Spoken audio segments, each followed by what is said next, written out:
සුබ දවසක් ඔයාලා හැමදෙනාටම ගොඩක් සාදරයෙන් පිළිගන්නවා IQ Help එකෙන් ගෙන අපේ අලුත්ම වීඩියෝ එකට. එහෙනම් අපි වැඩි වෙලා ගන්න නැතුව අද දවසේ අපේ පළවෙනි ප්‍රශ්නෙට යමු. අද දවසේ පළවෙනි ප්‍රශ්නේ තමයි රෝමියෝ ජුලියට් කතාව ලිව්වේ කවුද? A. Dickens, B.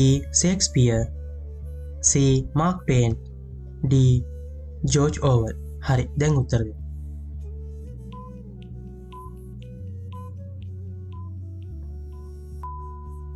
පිළිතුර තමයි B.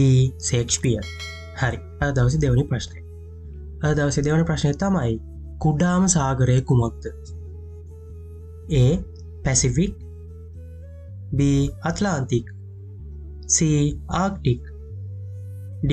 ඉන්දියානු සාගරය. හරි. දැන් උත්තර දෙන්න.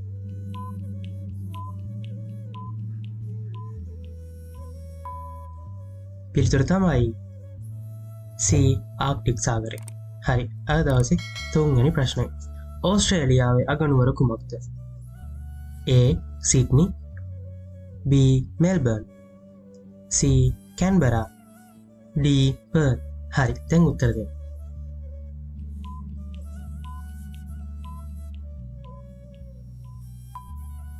පිළිතුර තමයි C. කැන්බරා. හරි. ඉතින් මම හිතනවා මේ දක්වා හව ප්‍රශ්න තුනම හරියටි කියලා ඔයාලගේ. හරි. එහෙනම් අද දවසේ ඔයාලට හිතන්න ඉතුරු කරන ප්‍රශ්නෙට අපි යමු. ඉතින් අද දවසේ ප්‍රශ්නේ තමයි 2020 ඔලිම්පික් කුලල පැවැත්වූ රට කුමක්ද? A. චීනය, B. ජපානය, C. බ්‍රසීලය, D. දකුණු කොරියාව.